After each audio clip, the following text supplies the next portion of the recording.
Warm welcome to all those who joined us online on the location. Have a very up lot of students. I'm sure a lot of students joined us on. Before we go ahead with the guests are already arrived. They're just having a last round of discussion before they take the stage here. So they should be joining us anytime soon.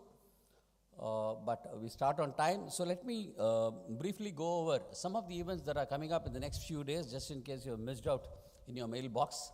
And you can please register for these events, and we'll be glad to see you back again at MMA. Let me commence with the event that's happening on the 8th of July. That's a big day for MMA. That's the day where we have the managerial awards given out. It's an annual feature. That's the day we have the AGM of Madras Management Association coming up. So I would urge all of you, particularly the members of MMA, in case you're not yet registered for the program, please do register. There are only a few more seats left. As you're all aware, the event starts at 3:30 in the afternoon. It starts with the presentation by the winners of the management awards, managerial awards. And after the presentation of the award, after their presentation, 6 o'clock we have the award function. We have Mr. C.K. Ranganathan, the president at IMA, Chairman and Managing Director, Kevin Care Private Limited. He will be the chief guest. We have Dr. Sujata Narayan, Senior Vice President and Region Leader, India Region, WAPTAC Corporation.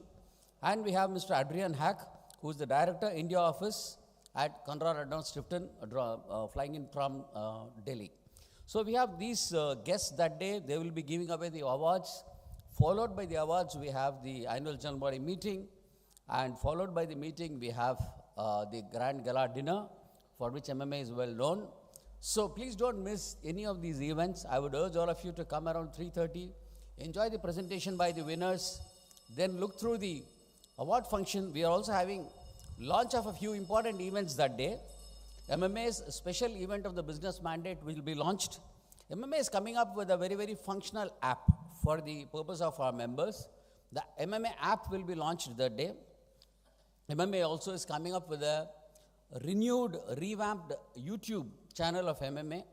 We want all of you to enjoy the MMA programs just like you do for a Netflix when you watch movies. So we have revamped our YouTube, and we will see that is also launched that day. And of course, the awards will be given away. MMA award function is always a gala function. So that is on the 8th. Then coming to 13th of July, we have this event on the auspices of the MMA Women Business Leaders Forum. So you're all aware that once in 2 months we have been doing these programs under Women Business Forum. This time we have Mr. Gangapriya Chakravarti, Ms. Gangapriya Chakravarti, the Managing Director, Ford Business Solutions India. She would be here, and joining her that day will be Ms. Babita Barua, Managing Partner, GTB India. We have Ms. Maithili Chandrasekhar joining us from New Delhi. She is driving this entire initiative of Women Business Forum. She would join us online. And we have Dr. Lata Rajagopalan Kumar. She is a consultant, Communications for Development, member of the Women Business Forum. So these people are here, particularly the women students. I would urge all of you to once again join us on the 13th, same place, same time, 6 p.m. And that is what on 13th.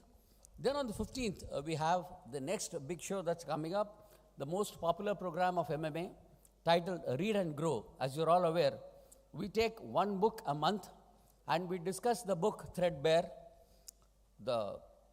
Whatever the positives and negatives of the book are discussed by an eminent set of panelists. This time, on the 15th of July, the book that we are going to discuss is What the Customer Wants to Know. This is a book by Mr. Ram Charan. I'm sure many of you management students, management experts would have already read the book. So we have a very interesting panel. Mr. Srinivas Ram Prasad, who's the Director, CAD Center Training Services. He will lead the conversation with Mr. Ramakrishna Vittaldev, who is the Managing Director, Velocity Internet Services. And joining him will be Mr. Murugavel Selvan, Managing Director, Revel India Private Limited. So this eminent panel is going to discuss the book on that day, Read and Grow. And then I'll just leave you all with one more program as the chief guests come and settle down. That's on the 16th of July.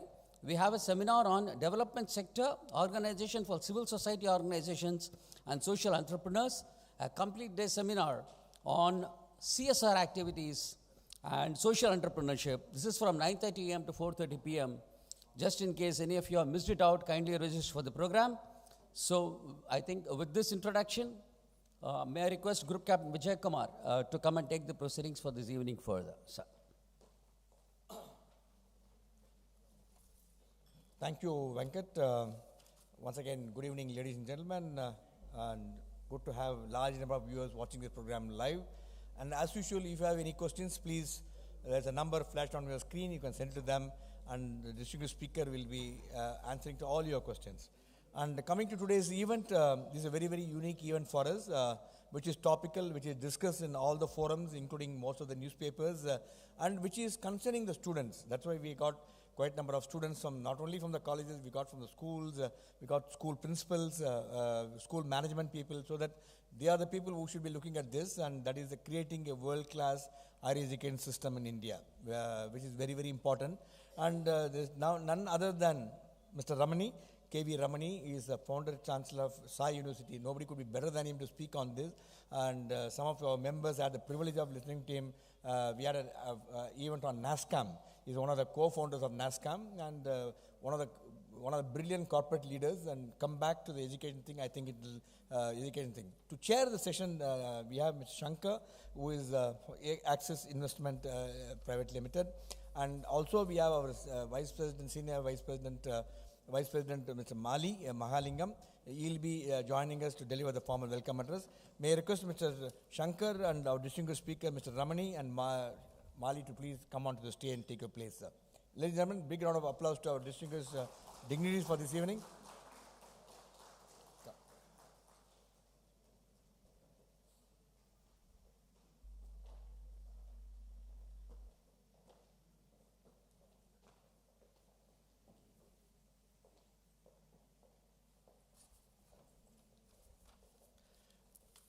The format of the program for this evening is, as usual, I'll request Mr. Mali to deliver the formal welcome note. Thereafter, I'll have the privilege of introducing the speaker and the chairman for this evening, and Mr. Shankar will set the context. Thereafter, the speaker will speak for about 45 minutes and Q&A, and we'll hope to finish everything by about 7:15. The session is going to be very interesting. It's going to be further down, and we'll take a call on then. Let me now have the privilege of introducing Mr. Mahalingam. He's a Vice President of Madras Management Association. He's also partner director of TSM Group of Companies, which has interest across automobiles, real estate, advisory, distribution, finance service, and much more. Mali, popularly known as Mali, is a regular speaker, guest lecturer in colleges, management institutions, and across Tamil Nadu and things. May I request Mr. Mali to please deliver the formal welcome notes. Mr. Mali.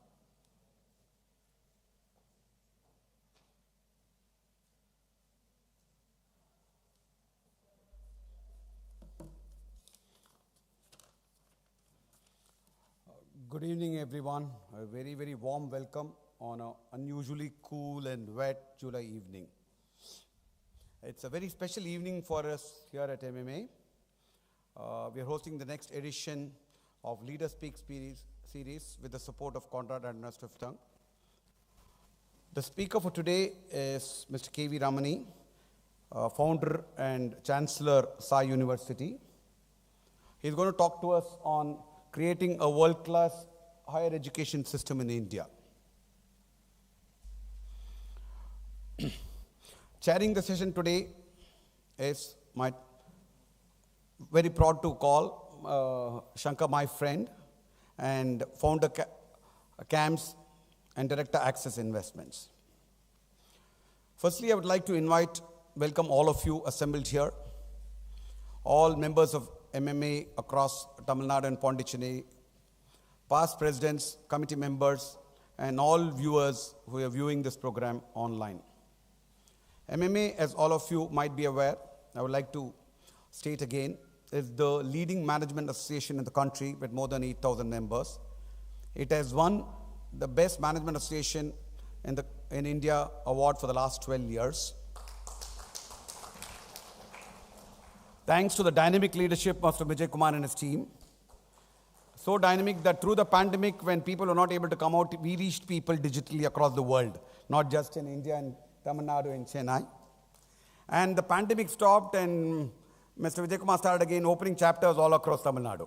Okay, so that's what keeps MMA ahead. Thank you, Vijay, for, apart from hosting exciting events like this.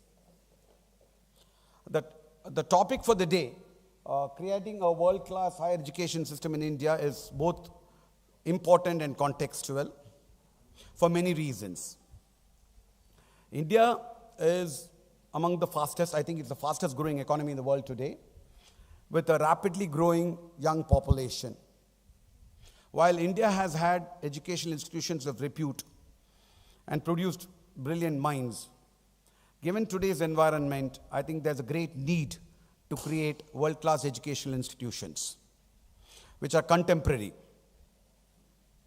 In addition to this, if you look at the past, India was the center for knowledge and thought leadership in not so distant past. If India has to reclaim that position and become the thought leader of the world and knowledge center of the world, world-class institutions like Sai University will contribute greatly to that cause. Apart from this, if you look at the recent past, the new education policy, the paradigm changes in the way education is delivered, thanks to the pandemic, the opportunity is really ripe to create a new class of world-class educational institutions in India. And we are really proud that close to home, Mr. Ramani is on a journey to create that right now. If the topic is enticing, exciting, what should I say of the speakers? Mr. Ramani himself has been a large impact person. One part of his is well documented is the fact that he created businesses, pioneered entrepreneurship, created business, in early days sold them, and donated a significant portion of what he created towards charity. And beyond that, as Vijay mentioned earlier, he had causes beyond business, his immediate business. Whether it was the NASSCOM co-founding, which was a pioneering effort. Today, everybody takes NASSCOM for granted. But Mr. Ramani is the person who co-founded NASSCOM. One should really understand the important impact of that fact. He was, if I remember, one of the first charter presidents of the Thai charter, Thai Chennai chapters, basically. Yeah. So, well beyond his business, Mr. Ramani has always created impact. A man, one with a, it is possible to give a lot if one has a very large heart. If we combine a very large heart with a very sharp brain, a vision, and willingness to execute, what you're likely to get is what we're going to get, what you have got today, Sai University. Thank you, Mr. Ramani, for giving that gift to Tamil Nadu, Chennai, and giving us the opportunity to hear you speak today. It's really our privilege and honor to have you here. The other person on the stage, my dear friend Shankar, is a very large-hearted man as well, and a very sharp brain as well.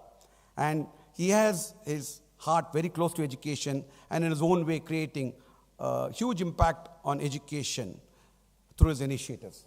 Thank you, Shankar, for chairing this session for us.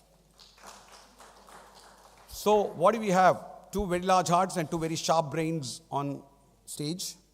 I was tempted to say, sit back and relax and enjoy. No, I can't say that. I'll say, sit up, if possible, stand up, absorb every word and get stimulated. Thank you.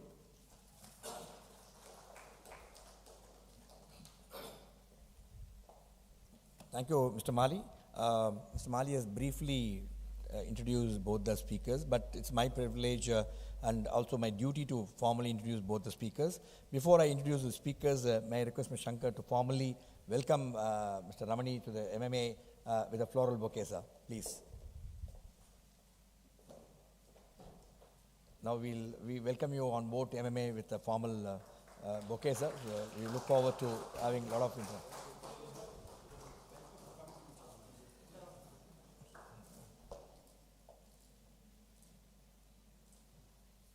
Thank you, Mr. Shankar.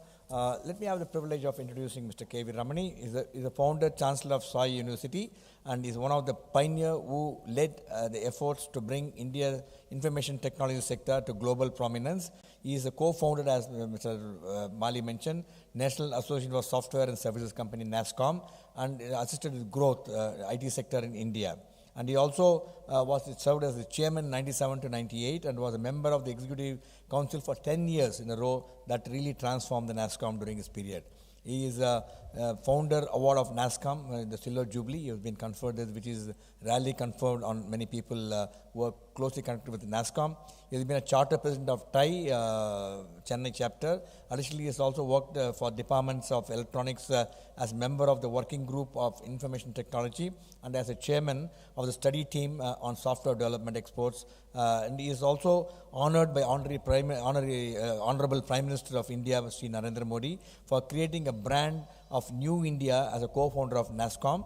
And for Shirdi Sai Baba Sansthan, Shirdi, the inspiration behind his numerous philanthropic initiatives, which include educational, medical services, and underprivileged. No wonder the name of the university is also a Sai University. Very warm welcome to you, sir. It's a privilege to have you with us this evening. Let me have the privilege of introducing my honorary treasurer, chairman boards of governance of MMA, and very active committee member, Mr. Shankar. He is a founder of CAMS and director of Access Investment Private Limited. Shankar is from IIT Madras and IMC graduate, founder of CAMS, Computer Age Management Services Private Limited in 1988, provided a platform and services to the Indian mutual fund industry. He is involved in several organizations that promote entrepreneurship with his alma mater and is a great supporter of MMA. We run some phenomenal CSR initiatives in MMA with the support of Mr. Shankar. Over to Mr. Shankar for setting the context for this evening.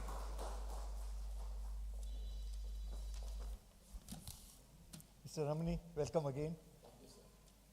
Welcome to all the attendees IRL. What is IRL? It's a word I learned recently. Instead of saying in person, you say in real life, right, for people who attend in person. So, welcome to attendees IRL and welcome to attendees online. Now, Mr. Ramani is going to speak on the subject. I do not pretend to know a great deal on the subject of higher education. I would rather that audience listen to him than to me.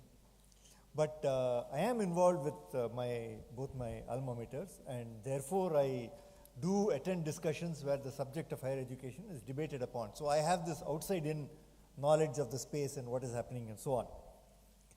And the conversations around me, and therefore the questions that have arisen in my mind, I will mention some of them. I'm sure Mr. Ramani will cover some of them. If not, I will ask him the questions at the end of the session as part of the Q&A. First question that occurs to me is that there is so much disparity between the top institutions and the other institutions in India, right? See, there is something called Gini coefficient, which is normally used to refer to wealth disparity, which is for India very high at 35%. I mean, low number is bad. If we had a Gini coefficient for institutions, probably it would be the same. It's the same level of disparity between the great institutions and the not so great ones. On the same vein, it is a common complaint amongst industry that graduates exiting the college door are really unemployable and that they have to put in a lot of investment in making them employable. That is a common complaint. How responsive must an institution be, an educational institution be, to the needs of industry in general or to a specific employing sector, right? IT is an employing sector. Should we therefore tailor the courses to meet the needs of an industry? I don't know. It's a philosophical question to be answered. But more generally, how should educational institutions update themselves to reflect the body of knowledge that is out there? You see, the body of knowledge is ever increasing. Are the curricula also changing at the same pace to reflect the body of knowledge? Are they changing to reflect the notions of employability as they exist from time to time? Questions in my mind, which somebody will answer. Either Mr. Ramani will answer, or as I said, I will ask him the question. The new education policy was released a couple of years ago. It covers all aspects of education, but the portion of it that relates to higher education is quite interesting. They talk about multidisciplinary courses, 4-year courses, with the ability to exit at any point in between with a sort of certification that reflects what you have done. So it could be a diploma, it could be a degree, it could be whatever. You are not compelled to go through 4 years to get a degree. If you feel at the end of 2 years you've had enough and the diploma is adequate for you, you can do that. And it is interdisciplinary. So you could potentially do 2 courses in this space and 2 courses there. There is no predefined concept. When I was in college, there was a certain bunch of courses that led to my degree. If I took a different set of courses, I might not have got my degree. That is no longer so. This has actually been in place in the US for quite some time. You can actually transfer between institutions. Even here, you can transfer between institutions, at least in theory. You can take an eclectic bunch of courses and still end up with some degree of some sort, which people do. I am just curious how it is being implemented, how are institutions thinking about this in terms of implementation. Is there some preparatory work going on? And is it good for India? Is it something that is in the short term, long term good for India, etc.? Questions in my mind. Another aspect of the NEP is that foreign institutions can come to India, and of course Indian institutions can go abroad. Is this a threat to the premier Indian institutions? If a Harvard or a Carnegie comes to India, will people prefer that in relation to an IIT? I don't know. And how are they reacting to that threat, right? That's a question in my mind. Rankings. There is no sudden recognition of rankings, right? Government of India is in fact seeking the larger institutions to go out and improve their international rankings. Now, international rankings are based on a bunch of factors. Some of those factors we have paid no attention to for decades. But now, because international rankings are at risk, these institutions are suddenly transforming themselves to play on those factors that they've ignored for a long time. Is that a good thing or a bad thing? I would like to know. So, as I said, it's a short list of the questions running through my mind, but I will stop here and I will let Mr. Ramani answer these or any other points that he may have. Mr. Ramani, over to you, please.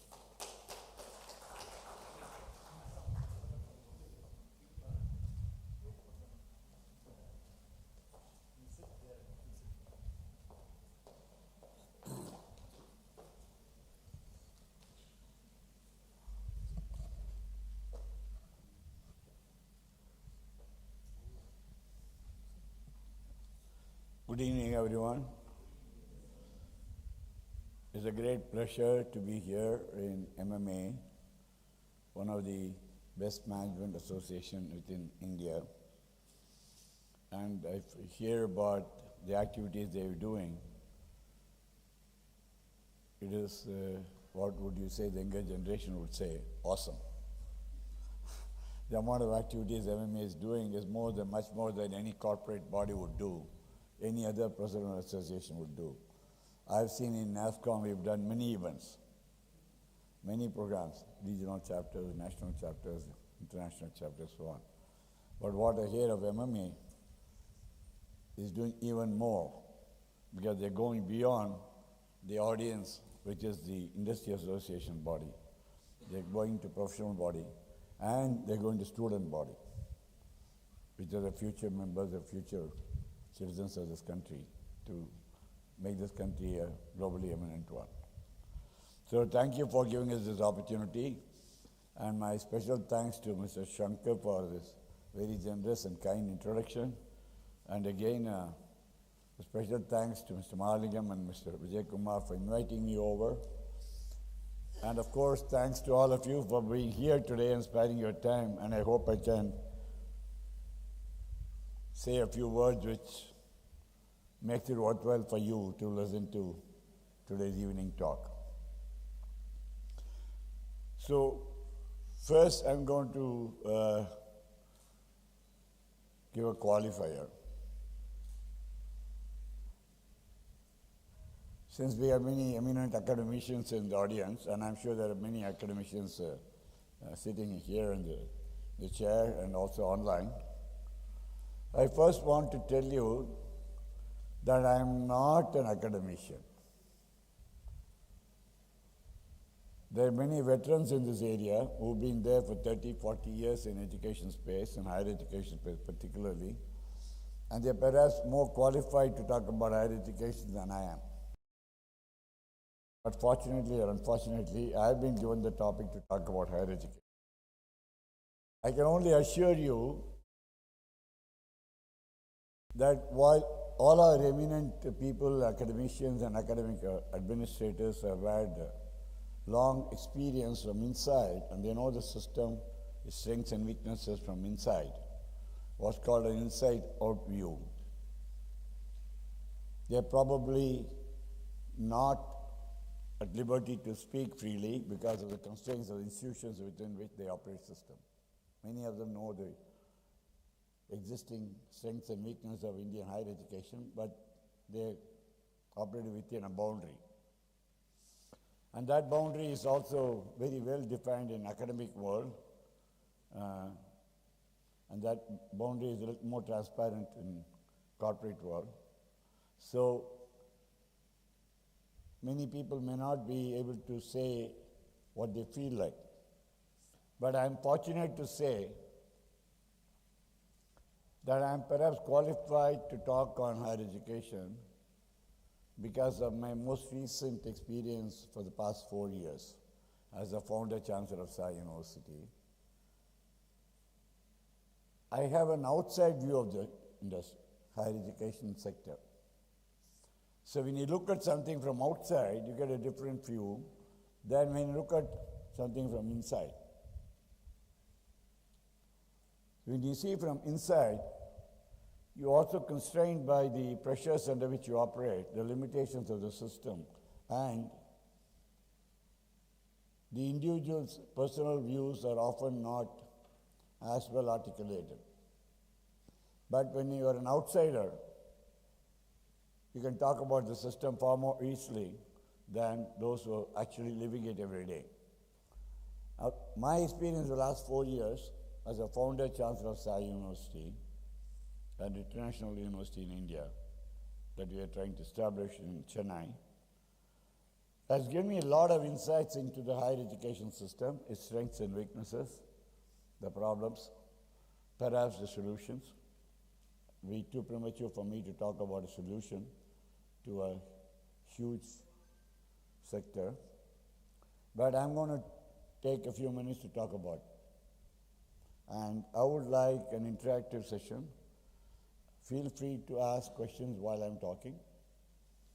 And of course, there will be some time reserved at the end of the talk for Q&A.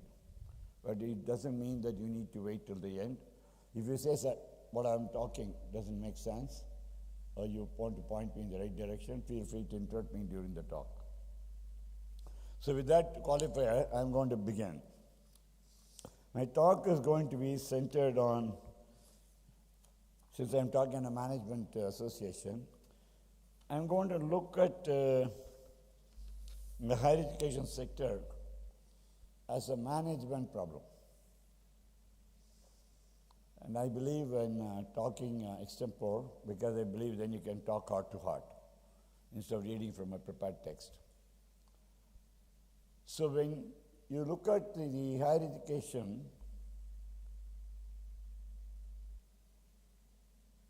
it's a huge management problem. It's very different from any other management issue that we can see this country possibly has ever faced. It's a multidimensional problem. There are no clear-cut answers. There are no clear-cut problems, actually. The problems are ill-defined. You're trying to solve a problem which is not very well defined. You're trying to offer solutions which are not perfect. The whole ecosystem is imperfect. So the first question, therefore, I'm going to ask is, the first comment I'm going to make is, our higher education system in India, why is it not up to global standards? That statement presupposes that it's not up to global standards. I'm making it provocatively. Is there anybody in the audience who believes that we already have a global higher education system? Sorry, sir? In patches we are good. Well, I would like to possibly say even in patches we are not good. Let me talk about it. So I welcome comments and we can interact. It's not going to be a lecture, it's going to be a talk session with interaction. The reason I'm saying is, we have, first of all, multidimensional problem. So defining the problem itself is a huge challenge. So is the higher education system in India in patches is also not good, because I would say that not even one person from India has won a Nobel Award working in India. Indians have won Nobel Prize after going out of India. Do you agree, sir? The greatest physicist Chandrasekhar has gone to win a prize abroad. He couldn't win a prize for Nobel Prize within India. Sorry? So I cannot hear very well.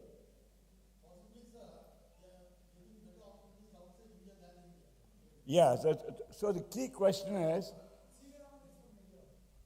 yeah, but from India. So we keep saying from India. Sunak is from India. His father was from India. So what have we got here? I mean, a Chancellor of the UK Exchequer is a very high post, right? He's from India. So many people in President, the United States, his cabinet is from India. So what happens? Why are these people able to achieve more outside India? Why are they not able to achieve when they are in India? Either in academic institutions or outside academic institutions. And that's why I'm saying, to begin with, that we are not in the international league.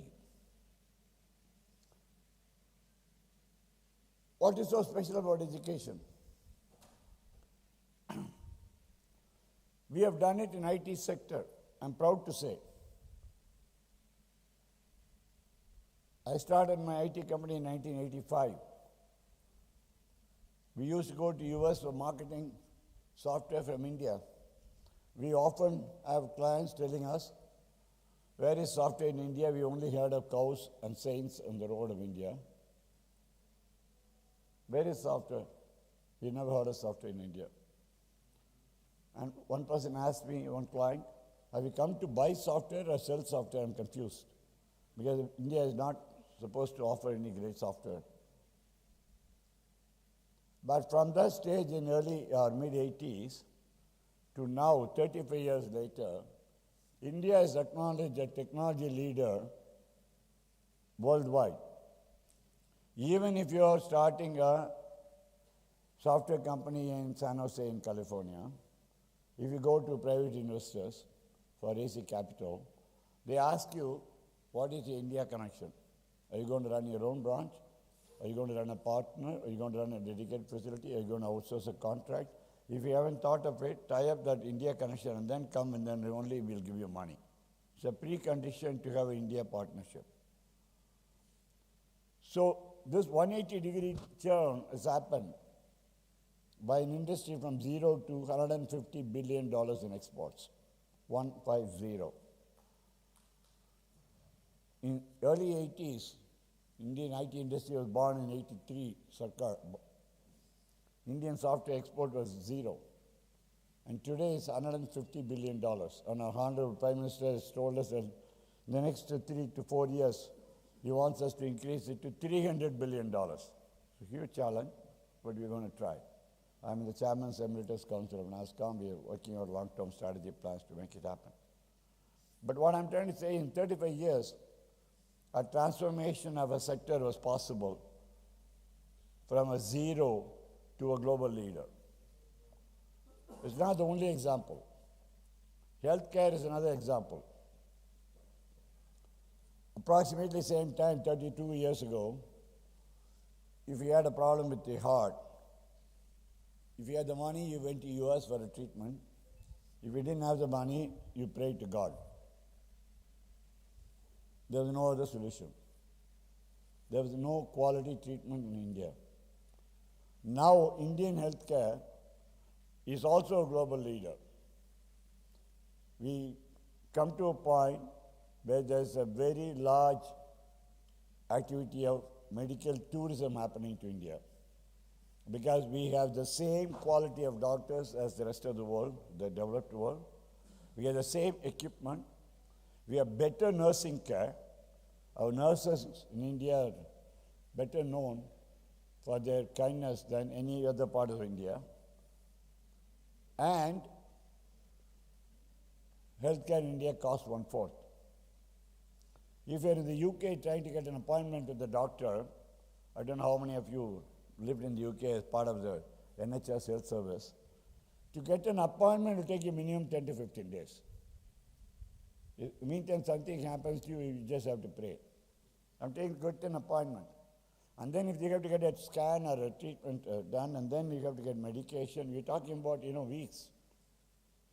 Here you go to one leading healthcare hospital in Chennai or any part of India. Between morning till evening, everything is done. They check you from head to toe, complete examination with multiple specialists, all the tests done, and you come out with a prescription in one day, less than 12 hours. You get a full treatment package. You can go tomorrow morning at 6 a.m. or 7 a.m., but you will be out by 4 p.m. with all the tests done. It's a huge transformation. It has not reached the rest of India. Yes, it's a problem. But at least in urban metro areas, tier 1, tier 2 cities, India has been transformed in healthcare. There's another sector, biotech. We can be proud to say that during the COVID pandemic, India was able to produce 2 or 3 vaccines ourselves without any international assistance. We are able to set our scientists and researchers and produce vaccines, which has protected all of us. Otherwise, India with this kind of population density would have been in a major mess. But he avoided all of that in 3 sectors. So my question is, have we done it in higher education? And my answer is no. Not even in patches. That's what I'd like to say. Not comparable to anywhere else or compared to whatever we achieved in other 3 sectors. So to take it from there, the subject is serious. I'm usually not a very serious speaker, but the subject is serious. I know education is serious. Fundamentally, let's understand this higher education is a quantity problem. We are all management association here, so we try to analyze the problem. Are we talking about a quantity problem, or are we talking about a quality problem? Or are we talking about investment and finance and monetary problem? Are we talking about a management problem? What is the nature of this animal? Right? That's what I'm going to talk about the next, and what is the final solution. So I'm going to be talking about this multi-dimensional approach to higher education in short spells without taking too much time. Look at the quality dimension. We have, as my friend Shankar said, we have the largest number of youth in the world. We call ourselves, the great dividend of a young population. But what are we doing about it? What are we doing to give them education, opportunities to grow, develop their skills, to either become academicians, researchers, entrepreneurs, or just career professionals? What are we doing to significant scale to make that happen? In my opinion, it's not. So I'm going to tell you why quantity is a problem. The quantity is a problem because we have several boards of examination.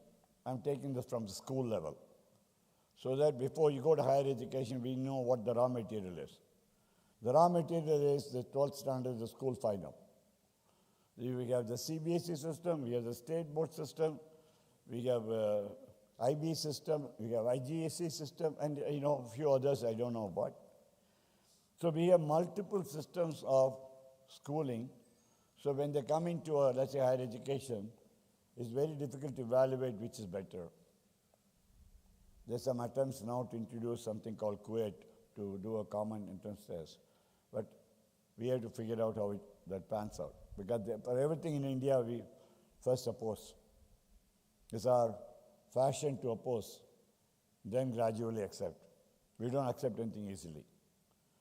The key is, I don't know how many of you know that each year, the number of students passing school final exam and trying to get university or higher education admission is 2 crore students a year. 2 crores. is about 2 to 2.2 crores each. It varies a little bit year to year. Just look at it, because the size of the population. So how are we giving admission to these 2 crore students into institutions of higher education? Whether it's a diploma program, ITI, or it's a certificate program, electrician, plumber, carpenter, whatever it is, a skill program, nothing wrong with it. If people have a need to get into it, or we have a program which is undergraduate education, postgraduate education, a PhD, a doctoral program, that there has to be a career path for these 2 crore people each year. And we don't have. So you see the dimension is a little more complex if you look at it, because we have multiple languages. We don't have one language in this country. So we have, if you take Tamil Nadu approximately, or Andhra Pradesh, Karnataka, I believe we have 12 to 14 lakh students graduating each year from schools, trying to get college admission. Now you know the mad rush of every student and parent, starting now. You won't be surprised if I tell you, we are now in July, that schools and colleges have started admissions and outreach program for next academic year already now. That means July 2003-2004 academic year, admissions and outreach have started now, almost 1 year in advance. Because the schools and colleges want to fill the seats early, because the parents and students want to get their seats early. And they haven't got their final marks of 12th standard yet. So we are admitting them based on 10th standard marks. In some states, 11th standard marks. So our raw material itself is untested. We don't have a testing mechanism to say, yeah, this large volume of students, how do you give them admissions? Second, I don't know how many of you know, the number of UGC approved universities in the country is 1,441. If you go to UGC website, you can see there are 4 kinds of universities: central universities, state universities, deemed universities, and private universities, and so on. If you add them all together in the whole country, we have 1,441 universities in the country. Not colleges, universities. We have more than 36,000 colleges or institutions of higher education. These are UGC data.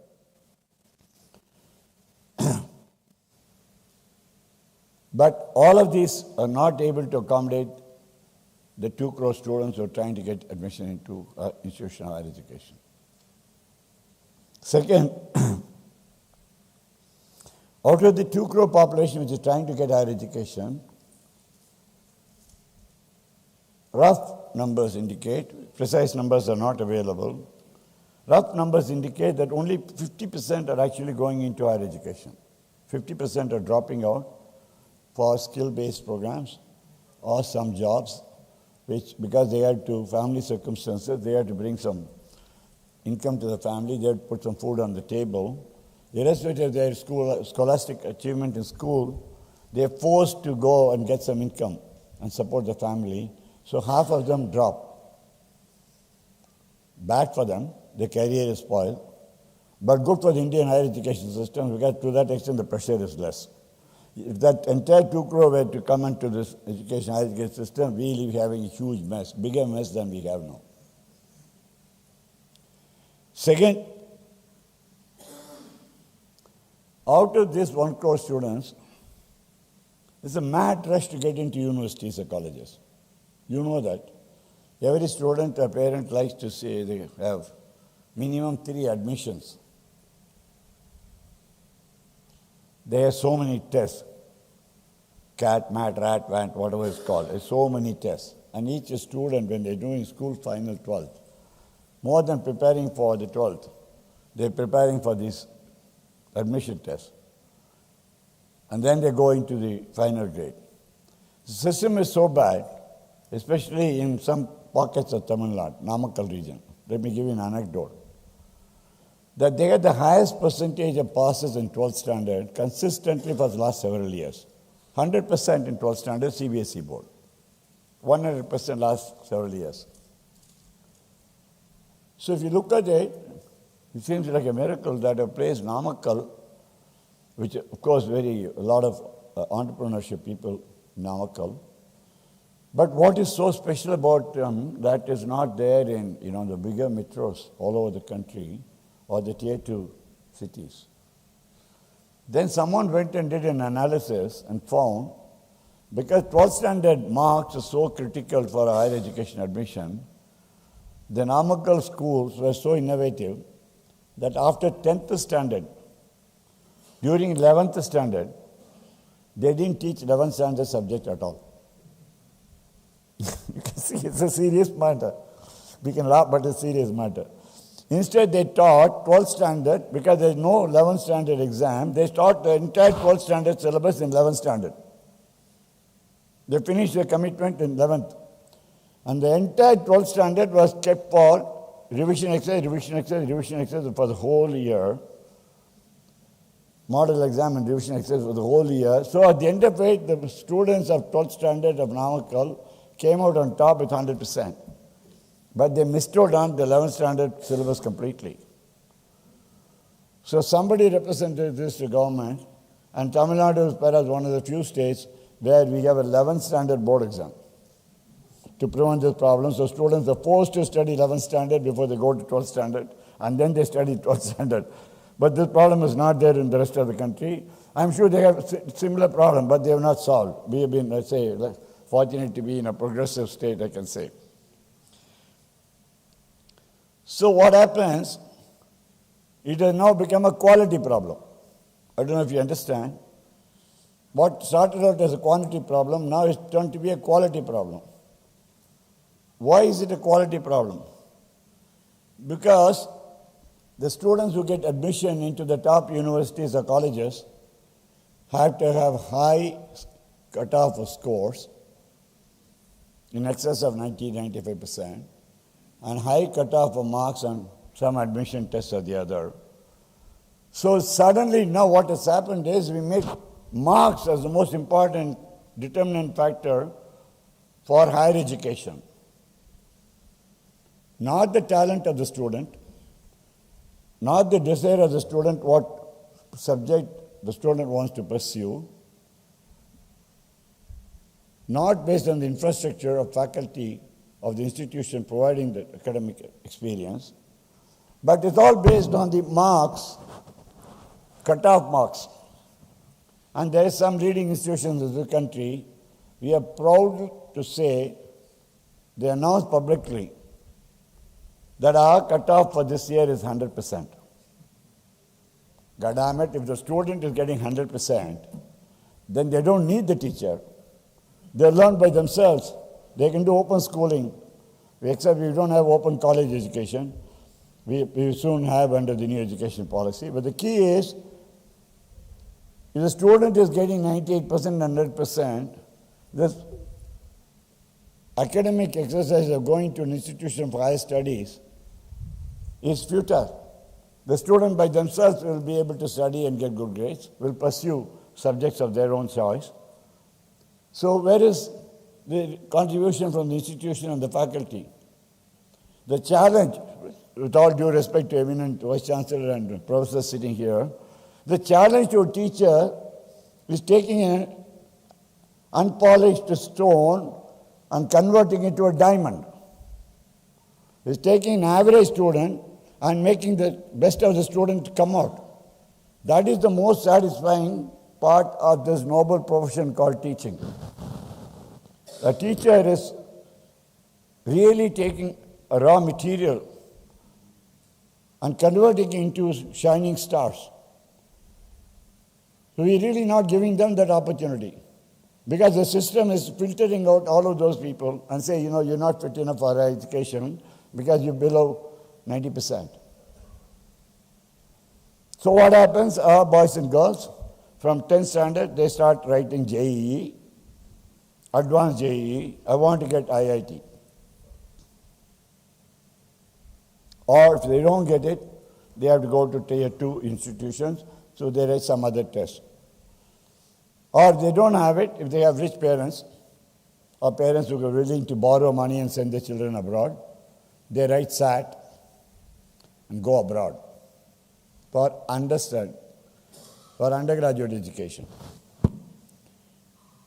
I don't know how many of you know that every year 3.5 lakhs, 3.5 lakhs students are leaving India for higher education abroad.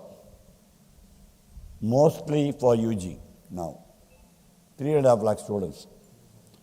During the Ukraine problem, honorable members asked questions in Parliament. How many of our students are studying and stuck abroad? There's an answer to a Parliament question. Is India has at any time approximately 14 lakh students studying abroad. 14 lakh students, goddammit, is a very large number.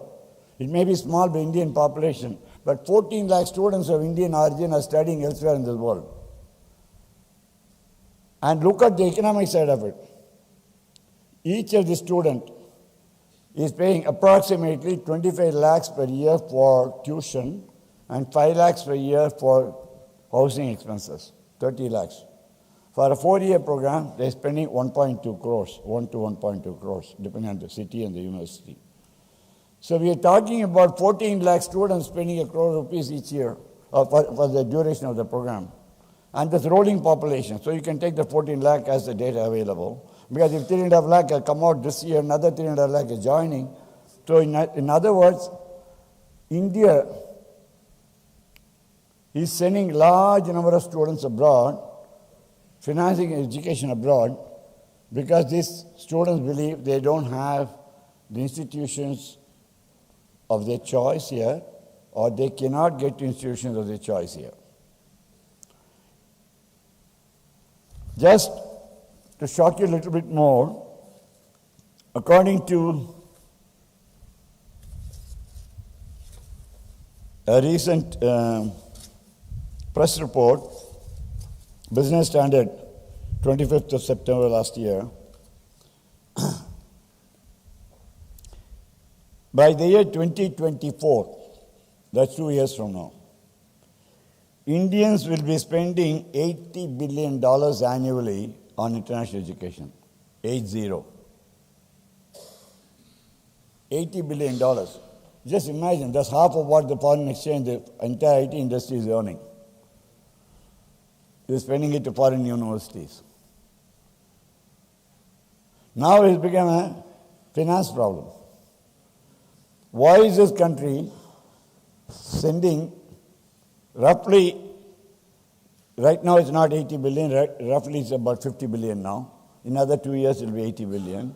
We are financing foreign countries and their institutions and their faculty and their research to the extent of $50 billion at least now, and is increasing and expected to be $80 billion in 2 years. So in other words, Indian students and their parents are financing international education institutions. That's why I said outside in view is better than inside view, right? To me, it looked like a pathetic situation. And not all of the parents are rich. They're borrowing money for their children to study abroad. And the son or daughter goes to school abroad, depending on whether it's US, whatever. All of these countries, believe me, are conducting education camps in India, in tier 1, tier 2 cities every year.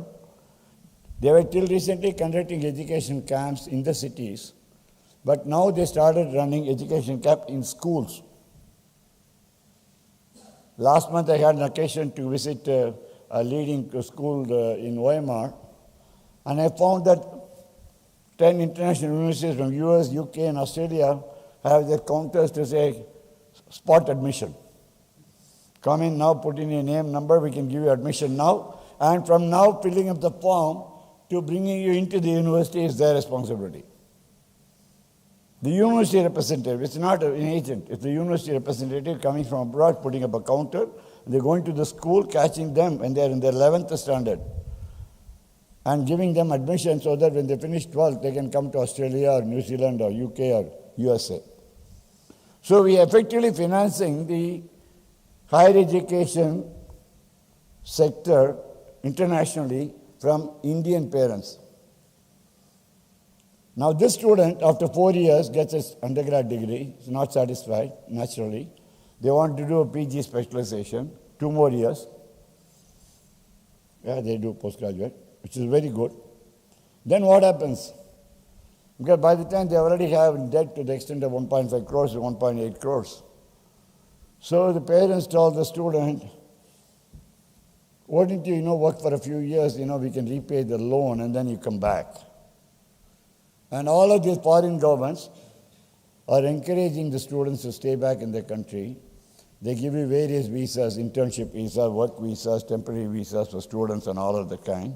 So our students go there and say they work for 3-4 years. Initially to say, yeah, okay, we'll work for 3 years, 4 years. Then we repay the money, loan, then you go back. Very honorable intention. But now look at the psychological impact. You thrown a kid, 17 or 18-year-old. They're still not even adults when they graduate from school. They're 17 or 18 years of age. I'm telling you, it is shocking when I meet the student and the parents. They're transplanted to another society. They're now moving, they're not even fully grown adults. They're not even 21. But they're going to a society where they have to live with alien society members, adjust to the societal living. They have to cook for themselves. They have to do their own laundry. They have to manage their own housekeeping and maintenance. And they have to keep contacting their social circles and family and friends here, India. And if they're sick, God forbid, dad or mom have put together enough first aid medicine because they go without health care. There's no medical insurance, unless they're rich enough to buy a medical insurance. So they take a first aid kit and then they call the doctor, family doctor, I'm having fever, I'm having throat ache, what can I take? And out of the kitty of medicines that they've taken from here, they say you take this for 3 days. So without a medical care. And after all that, they're expected to study also. It's a serious situation. And that student, when they're 21, 22, let's say they finish the UG, they finish the PG by the time they're 24, 25, typically 25. Then you tell them to work for 3-4 years to repay the loan, 28, 29. By that time they say, oh, I hate this, India is very dirty. No, I cannot go and get a job there. I cannot wait in a queue. The country is dirty, this, that. I don't have this facility, I don't have that facility. They completely become alien to you. And then you're talking about brain drain. But who put them out in the first place? We did. We sent them out in the formative years to a society where they had to live away from their parents, their siblings, their friends, their families. And they had to go through all this hardship, 6 to 8 years' time. They're completely disconnected from this society. Yes, of course, ritually they'll come once a year and spend 1 month or 1.5 months here and go back. But they say, oh, no, I can't settle back in India. Then we're talking about brain drain, brain in the drain, and all kinds of words that we jumble with.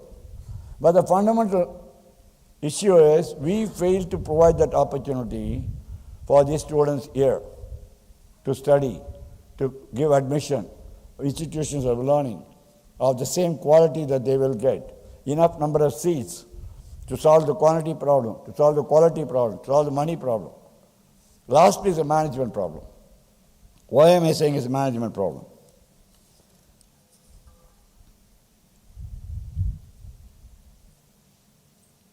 If you look at this situation, who is to solve the problem? We'll immediately say government, right? Without thinking, we'll just say, oh, government should solve this problem. Well, yeah, it is the right of the government, it's the duty of the government to provide education, no doubt about it. But fortunately or unfortunately, our government, as initial years, has focused on literacy than on education.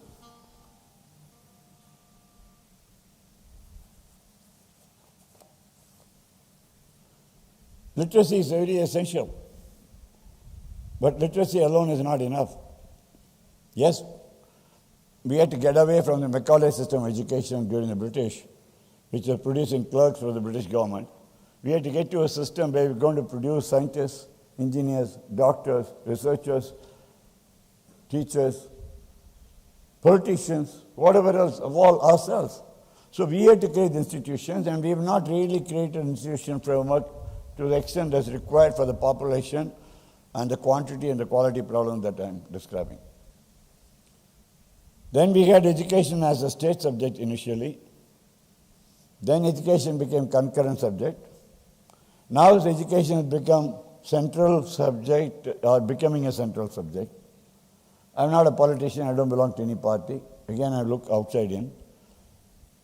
So who is responsible? It's a management problem, so the government recognized it and say, okay, we come up with a new NEP, Shankar rightly pointed out, new education policy. Extremely good policy. My dear friend Professor Kasturirangan has designed the policy with a team of members, a very accomplished person, very laudable policy. We integrated everything into one scheme. So you don't have to have skill development separately, diploma separately, UG separately, honors separately, and so on. They said, yes, you can join, entry and exit at any time. You do 1 year, you get a certificate program. You do 2 years, you can get a diploma. You get a 3 year, you get an undergrad degree. You get a 4 years, you can work out an honors degree. And then you can go to postgraduate. And at any time, if your family requires it, you can exit, take a gap year, or do work for 2 years, and come back and continue. It's a brilliant design. But then, of course, it is not immediately accepted by the whole country. There's a tremendous opposition to it. Why is there tremendous opposition to it? Because we are pushing down something from the top. It does not have grassroots acceptance. People who are managers would know this is a management problem. You could be running a company, you're changing HR policy, unless you have brought in a change by convincing people that what you're doing is for their own good, for the good of the people and good for the institution. Everybody is going to be gaining win-win situation. There will always be opposition. If you're a factory, you'll be opposition from labor union if you're not taken into account. If you're office, then you'll be staff protesting it, or they'll go and work slow, or don't work, and they'll go into non-cooperation movement, and so on and so forth. So we have failed to take the students and parents and the state governments into the policy implementation. We are still struggling. Let's understand that. Therefore, it's a management problem. Second thing about the quality problem,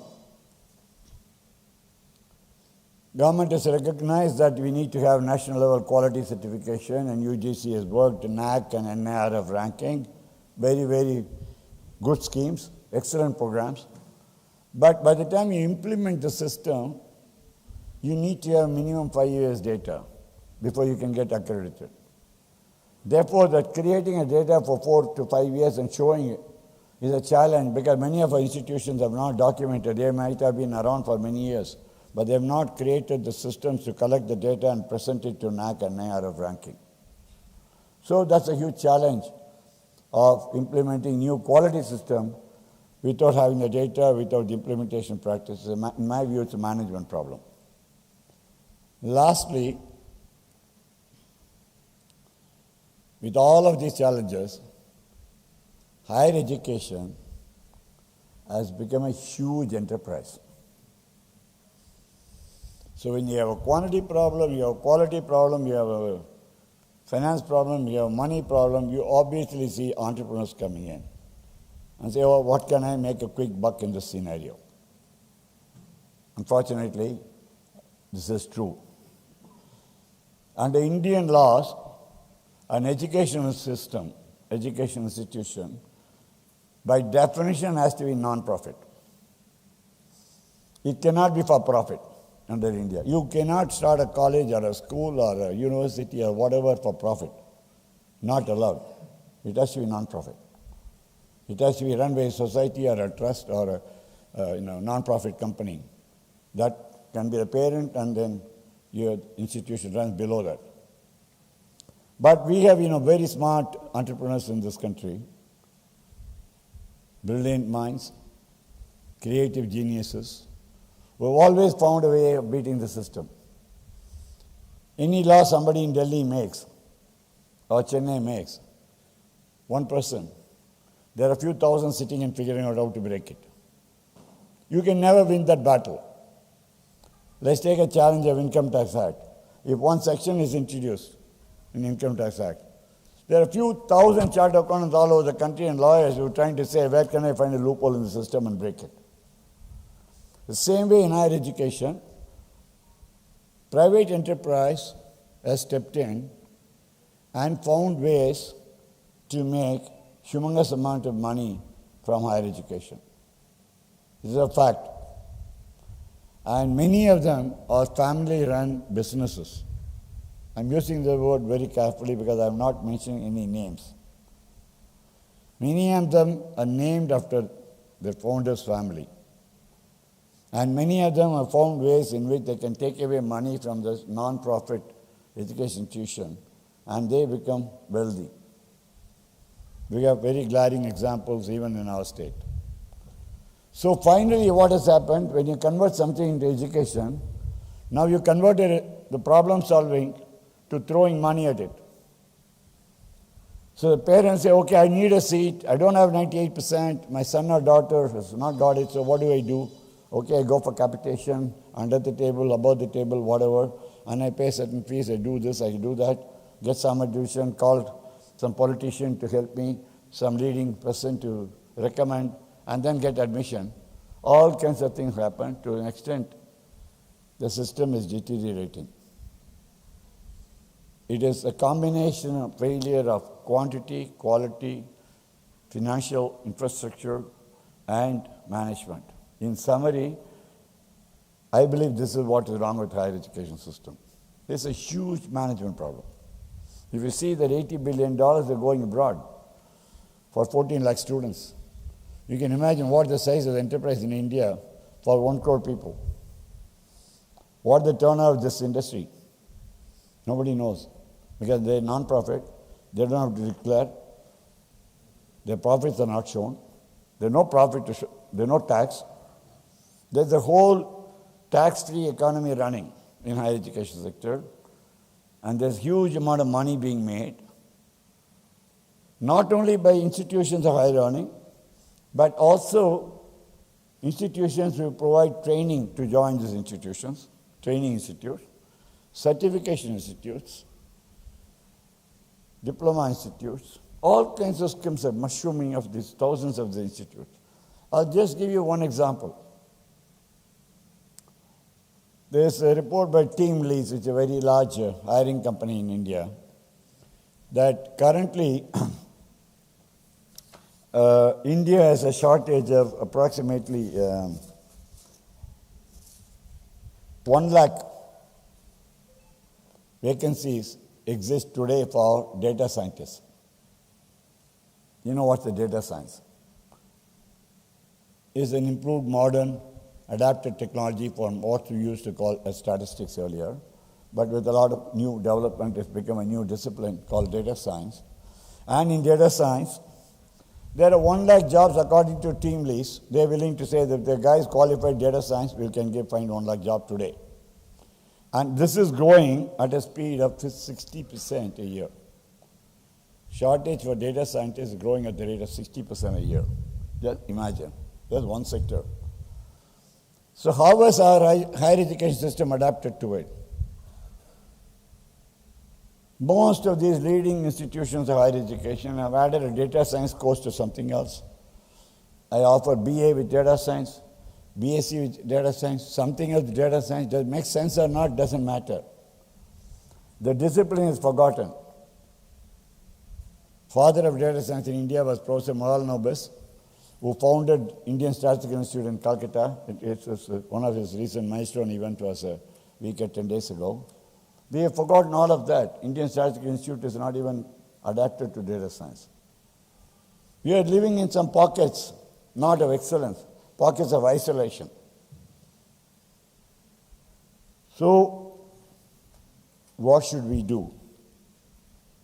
I have 10 minutes more. So what's the solution? The solution is, as a management problem, it's not the only solution. a solution that I think is a problem.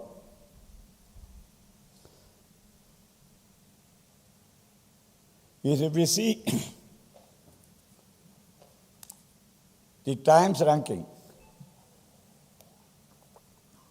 international education or higher education institutions are ranked by Times International Ranking and QS International Ranking, right?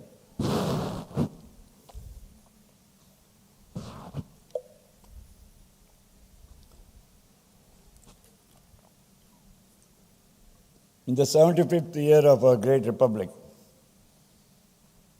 we don't have even one institution from India in the top 100 in Times ranking. We don't have one institution from India in the top 100 ranking of QS. QS is the European ranking. These are the two well-known rankings. I don't worry too much about the Indian ranking published by Indian magazine because that's part of the new business. Running admission seminars for schools and college students, admission ranking system for schools, institutions, and publishing, getting them ads from them and promoting them. It's a new enterprise. That's people generating new disciplines of the higher education enterprise. That's a new branching. But if you take an international example, Times and QS as trusted globally ranking, our most eminent IITs come between 125 to 150. In my view, sir, it's not excellence. They've been around a long time. They've been spending a lot of public money. They're not there in 125. It's pathetic, in my view. I would expect them to be at least in 50. Because don't forget, they're being run by Government of India funding, the taxpayers' money. It's subsidized heavily. Why is our institutions, private institutions, are far worse? A few eminent institutions come around 700 in international ranking, Times and QS. And many of the private universities come beyond 2,000 international ranking.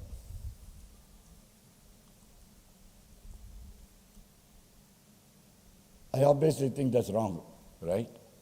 A country, if it can excel to global levels in IT, global levels in healthcare, global levels in biotechnology, why is it not producing this? And we can even ask a question, as somebody asked me last week. Oh, then how did these industries, generate people? Our industry system is bad. How did these three sectors get the people to get there? It's a very, very smart question. The answer is simple. As a person who's come from IT industry, I can tell you. The best of institutions do not provide talent as the industry wants it. My friends in the management, leading senior positions of industries, heads of departments of human resource can assure you that you cannot get a fresh college graduate and put them on the job in India of any discipline. Whether engineering, commerce, management, whatever, they have to go through either a 6-month to 2-year internship. They need to understand first how the business works, how whatever knowledge they've gained is going to be applied in a workplace. In IT industry, we used to run students of IITs. We hire them and put them 6 months of full-time classroom training, paying them full salary, not internships. With our own practitioners and a few eminent professors from outside, say this is the syllabus, we want to tell them this is what is going to be used. Because our syllabus in the universities and colleges are not changed for decades. As a result of which, the product is coming which nobody wants in the marketplace. Unless you give a product extra value, it's not usable in the marketplace. So my simple solution is, therefore, the product is sure to be changed. So at a national level, I would say one solution. It's one solution, one idea. It may be wrong, maybe it's right, I don't know. But I believe that we have in this country about 650 some, below 700 districts, roughly. I mean, I could be wrong, but because I'm taking reference data from public sources. And it costs roughly 750 to 1,000 crore to set up a good class university. I'm sure the Vice Chancellor would accept this. Research labs, classrooms, faculty, library, student hostel, facilities, that everything that you can relate to, not an Ivy League school, but a comparable to an international level school. We are not saying that it's to set up a Harvard or a Stanford now, but he's saying set up something which is, maybe in the second tier of international universities. If Australia can do it, if New Zealand can do it, why can't we do it? So why can't we set up one good university in each district? Public, private, it doesn't matter to me. Why can't we say that higher education is only in Tier 1 and Tier 2 cities?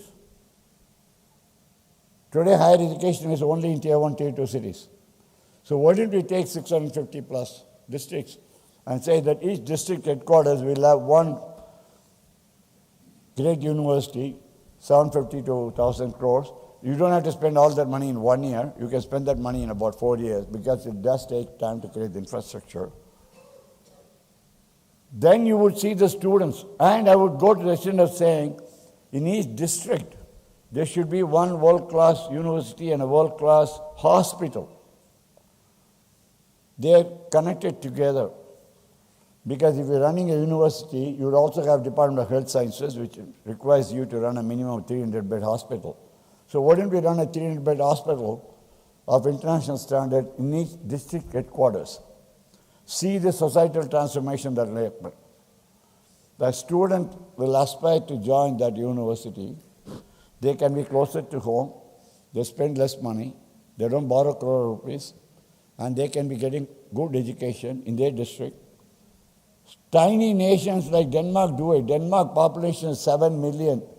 It's less than or equal to Chennai population, believe me. Population of Chennai is about 7 to 7.5 million. Whole of Denmark population is 7 million. How many international universities they got? 3 to 4. A country with 7 million population can create 3 or 4 world-class universities. Why can't we do one in each district in 600 places, 650 places? And attached to it a global hospital, so it also provides Medicare to the people in the district, and they don't have to come from, Kadapa to Chennai for treatment, or Nadu to Chennai for treatment, right?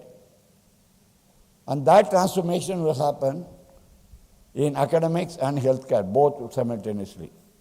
It's one idea I had, and obviously I don't have that kind of money to invest, otherwise I would have implemented a project of this kind. What I have done instead is going to take you a few minutes to close up. And then what I have done therefore, with the blessing of Sai, we created Sai University in Chennai, suburbs of Chennai. What is the vision of Sai University? The vision of Sai University to be the first international university in India. First international university in India. We're not globally eminent, we're not world class. Those are all adjectives we can add because there's no measure of success. So we want to be in the top 100 of the world universities and Times and QS ranking within 10 years. We are not shooting for NAC and NIR of ranking because that will come by the way as a byproduct. But we want to be in the top 100 of Times and QS ranking.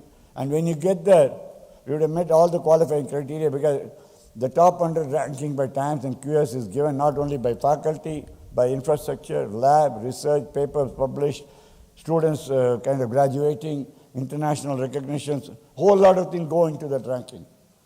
The disciplines offered, it's not a unitary university.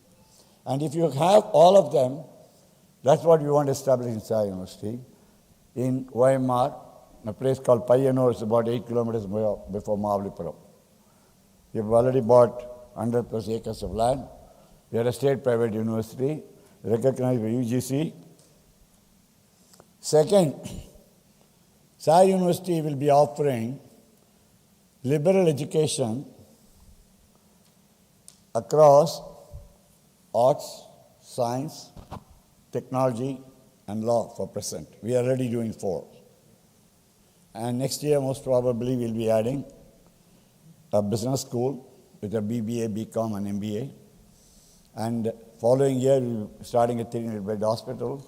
And the following year, we'll be offering health sciences. Health sciences, the meaning is not just medicine, but it could be fitness, it could be nursing, it could be a whole lot of things. What is this liberal education across all of this fields mean? You take the Indian universities, if you were studying economics BA, usually you get a combo of psychology and statistics free. You don't have a choice, they give it to you. If you take up physics, you take physics, chemistry, and mathematics free. You take biotech, chemistry, and mathematics free. It's your choice whether you want to take physics or chemistry, or you can take economics. But what are the other 2 subjects you get along with it, that's free, so therefore you cannot decide on that. That's not how world-class universities operate. That's a fundamental difference in the syllabus and the curriculum. The way programs are taught, the programs are delivered. That's why I said an outside Indian view has helped me to study this industry for the last 4 years. Even in US, there are only some universities follow this model. If you take a great Harvard, they have 2 internationally known schools, Harvard School of Management and Harvard School of Law. A student in one cannot automatically go and attend the programs in the other. You can attend a lecture like this, but you cannot take a course. You'll have to sign up for the course. You'll have to pay extra procedure for admission. You'll have to pay extra fees for it. So you cannot get simultaneous degree with law and management. So key is the liberal education in concept means you provide a wider base of knowledge to the student. Let the student decide what they want to do. And today what is happening now? When the student finishes schooling, the parent says, I think you should take computer science. In 4 years, you can get a good degree, and then your salary is so much, then you can also start within 2 years going abroad. You will see many countries abroad, you'll make a lot of money, career will be good. So now you see where we are. And undergrad entry level, our focus is on marks. Okay. And undergrad exit level, our focus is on placement and salary and job. Who is at fault? The parent or the student? Nobody asks the student whether you want to study further, whether you want to do computer science or you want to do law or you want to do economics. Nobody asks the student. Because the parent thinks, in their best interest, I'm not disputing the fact. You say computer science, you take computer science, you get a good job, good money, you can see the world, it's great, go for it. Which is happening today. Or the student takes up a branch which is taken up by their best friends in school. In schools today, we have a concept called BFF, best friends forever. So they go with wherever their best friends are going, and then within 1 year they find they don't want the subject, they don't like the institute, they get out. Or they complete, because their parents will say, finish your undergrad, after that we will see. They will continue a program without any interest in it. So, earlier in the program, before joining undergrad, we focused wrongly on marks and spoiled the student life. And now we are focusing on salary and spoiling the student's life. You never figure out a way in which you want to let the student do whatever the student likes to do. So liberal education is all about providing an opportunity for the student to do what they want to do. So in Sai University, the way we designed it, there's one of us curriculum in India that year 1 first semester, I'll take 2 more minutes and close it. In first semester, year 1, they don't get any subjects. They get critical thinking, analytical thinking, logical thinking, text skills, written and verbal communication skills, presentation skills, all of it so that the whole class becomes homogeneous group. They come from heterogeneous background. different languages, different food habits, different parts of India. They come from different diverse families, rich, poor, middle class, all of that together in one classroom. You make the classroom cohesive, because next 3 or 4 years they're going to be studying together, they're going to be doing projects together, they're going to be working together. They need to know that they can communicate with each other and think with each other. So that is the first semester program. And the second semester, we have 3 schools: School of Arts and Sciences, where you can, do physics, chemistry, mathematics, biotech, English literature, philosophy, political science, music, poetry. And then we have School of Computing and Data Science, and we have a School of Law. The beauty of it is the second semester, the student is given a bouquet of 15 subjects, what we call 101 in the US. That's the first course, preliminary course. So a student can take any 8 subjects of their choice. They can take economics, political science, mathematics, computer science, law, music, poetry, whatever, sports. So they get to sample 8 subjects. And then in year 2, we have what's called choose your own major and minor. So out of the 8 subjects they've studied, they say, now I've tried to, the idli, the dosa, the vada, the masala dosa, whatever. Now this is what I like. And then in year 2, they decide their major, 1 major and 2 minors, so that they actually study a subject of their own preference. And the combination is left to the student. They can study, for example, economics major with computer science minor and law minor. No university in India offers a program like this. They can do a physics major, music minor, and, economics minor across the schools. You got to meet the minimum requirements of subjects and hours as per UG standards. But the subject choice is given to the student.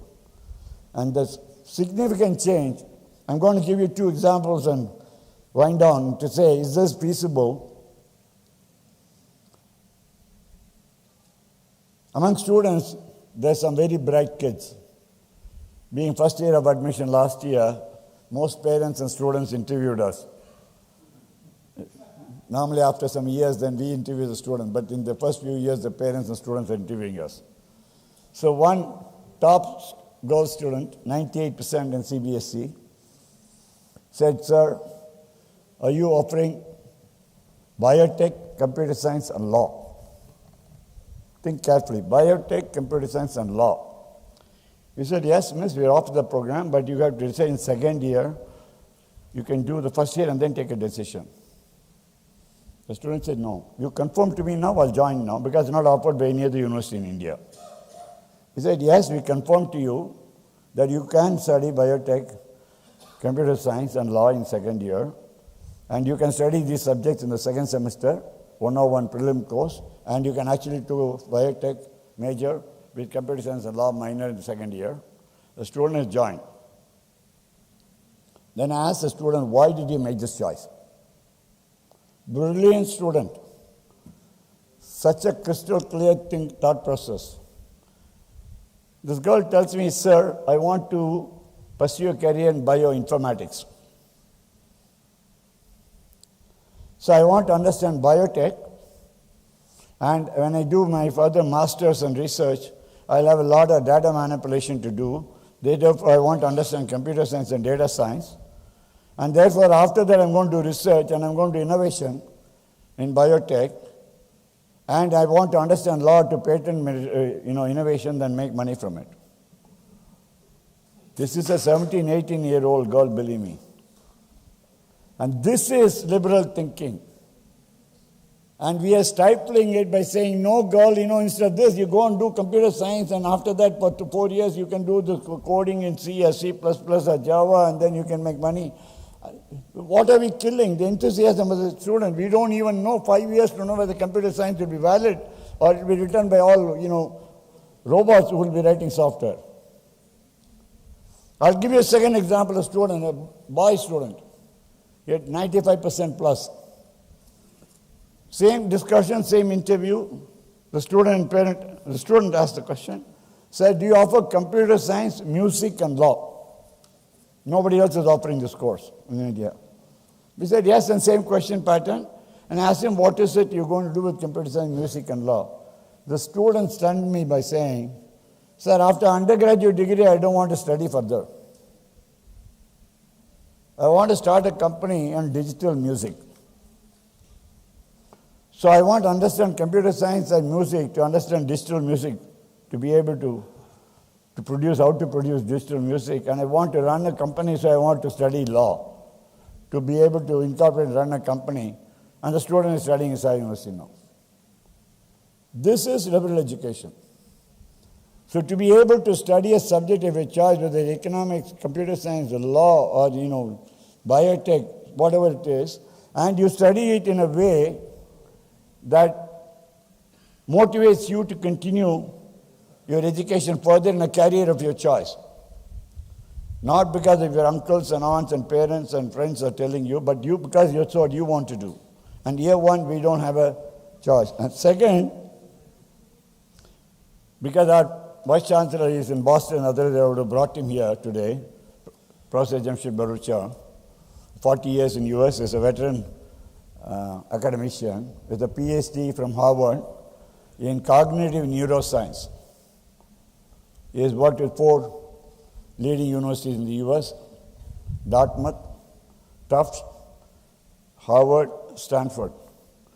And he is the Vice Chancellor of us.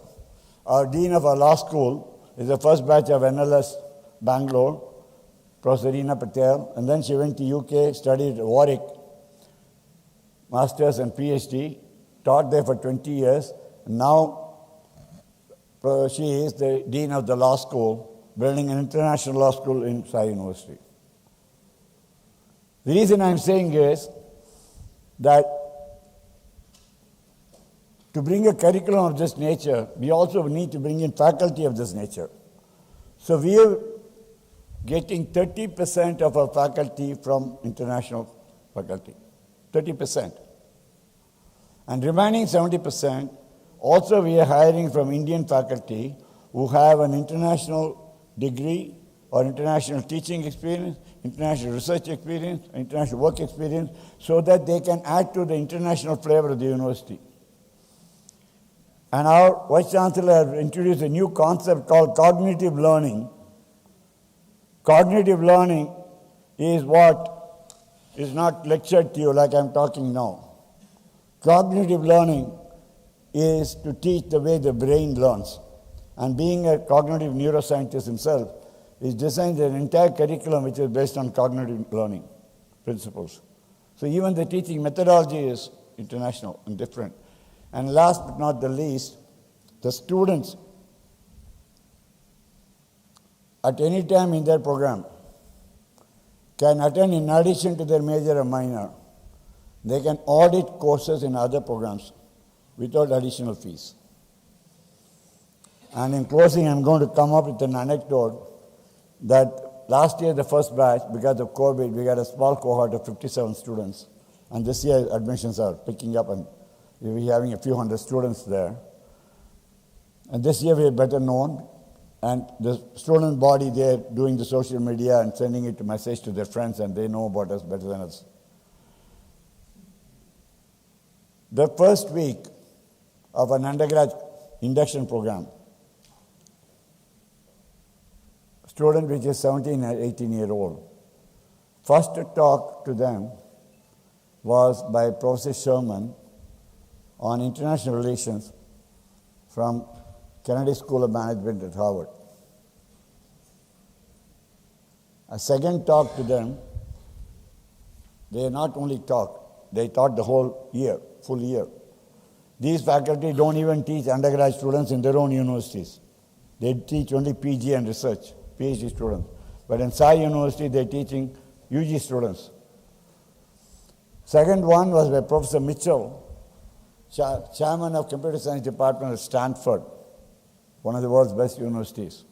In fact, Sai University is largely modeled after Stanford. And he taught blockchain technology.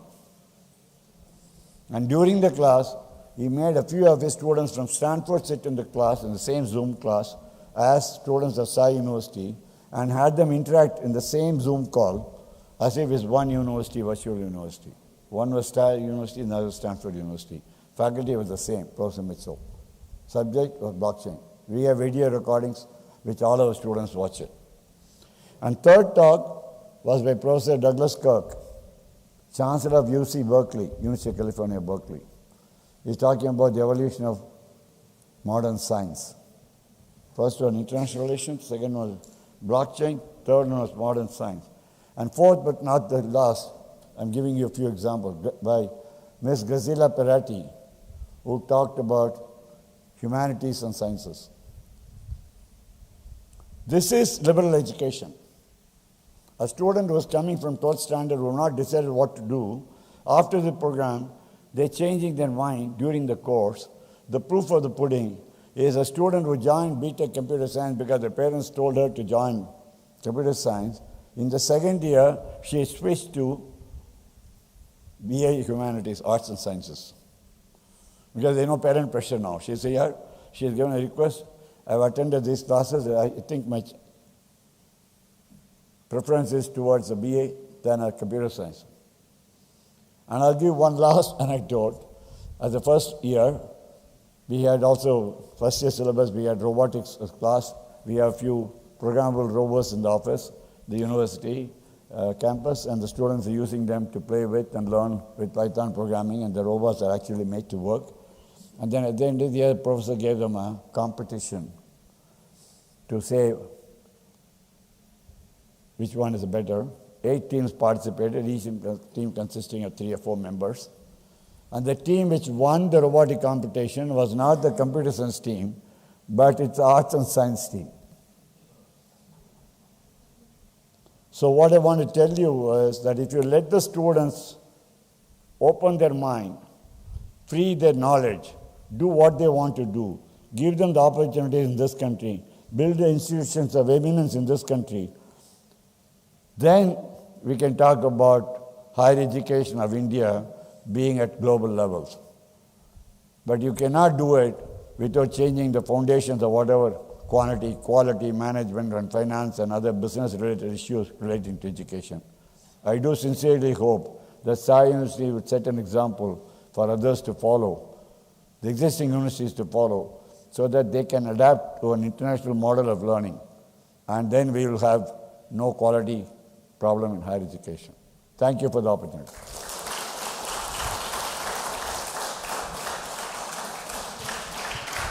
Thank you. Thank you.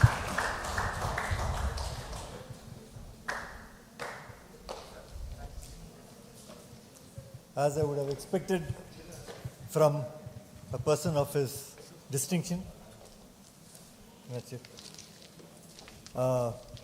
Very interesting, I would even say provocative thoughts on how to model higher education to provide the country with the outcomes that it needs. You must understand that the country needs certain outcomes out of higher education, which it is presently not getting.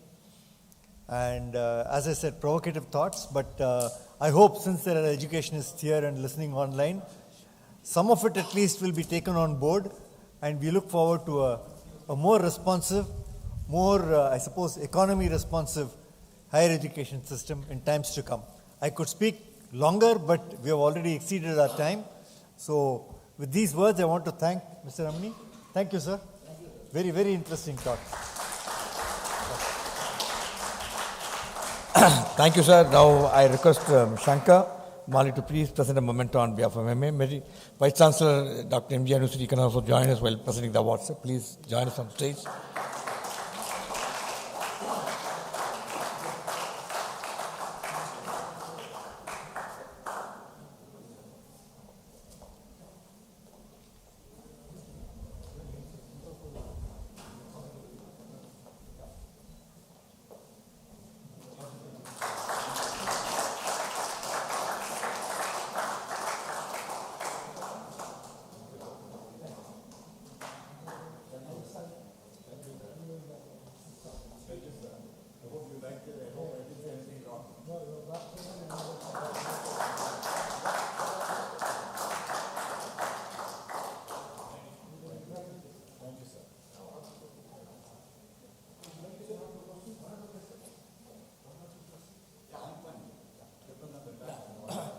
just 2 questions, please. We have already, yes, just pass on the mic. Angoni.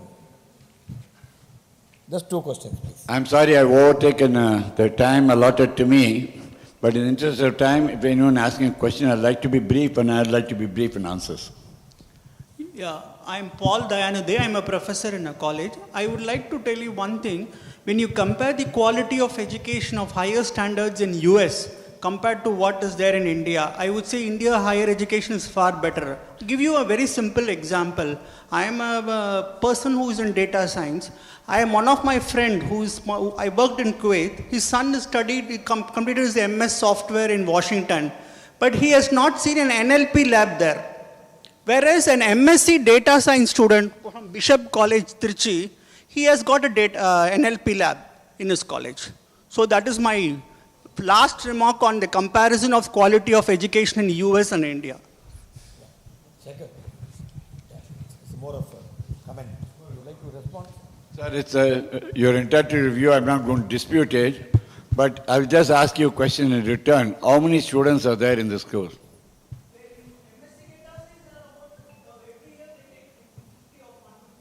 50 to 100 students out of 2 crore, out of 1 crore. Out of 6 lakh data scientists required in this country. Are we solving the problem?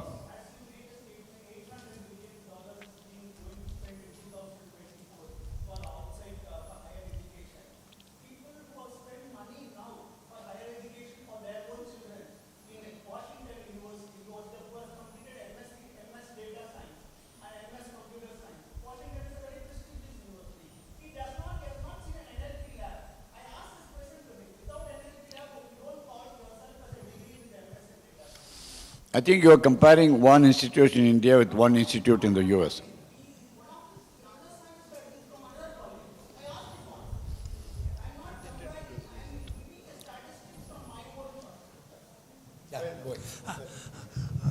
Hello, sir.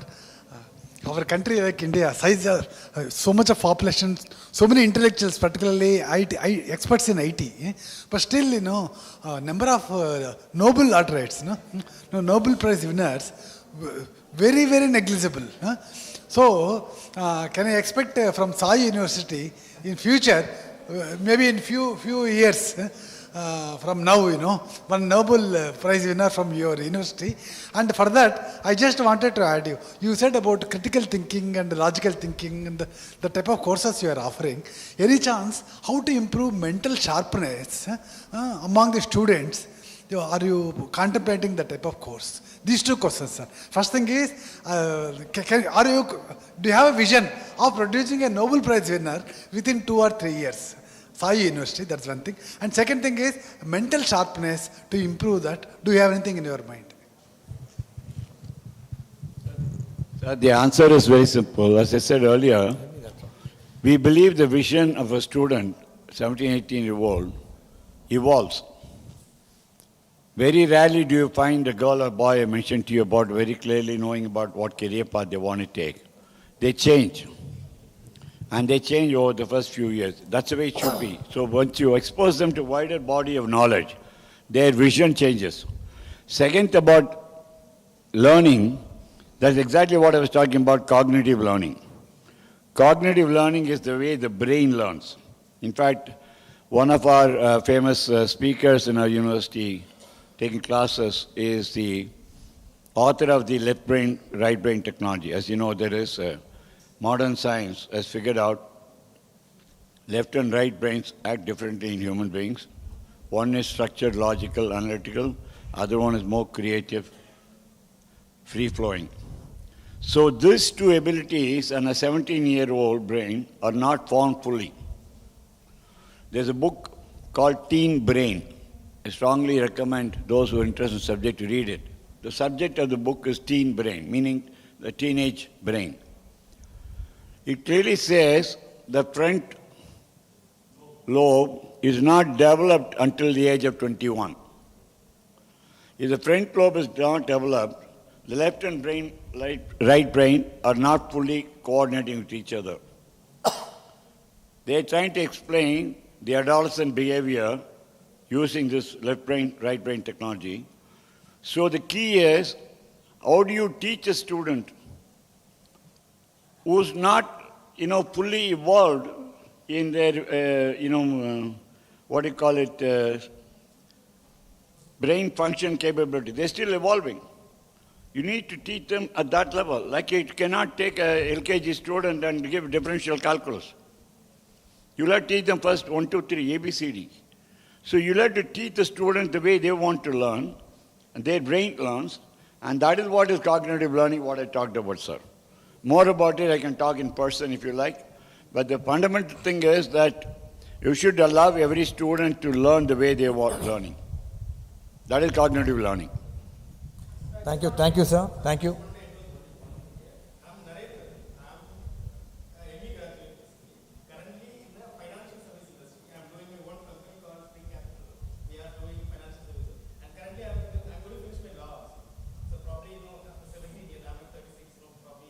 Good, sir. You are following liberal education. Good, sir. Thank you so. Yeah. Thank you so much. I think due to paucity of time, I wish we could have taken more questions. But if you have any questions, please do send it to us by email. Those all the questions which has come through online also, please share your question email. I will pass it on to the Mr. Ramani, and whenever reasonable time, he will respond to those questions. Thank you so much, ladies and gentlemen. Big round of applause to our Vice Chancellor of Sai University. I only wish we have more founders of educational institutions have a similar thought. I think India will be one of the top-notch country in the world, and I'm quite sure our Honorable Vice Chancellor will also take it forward. And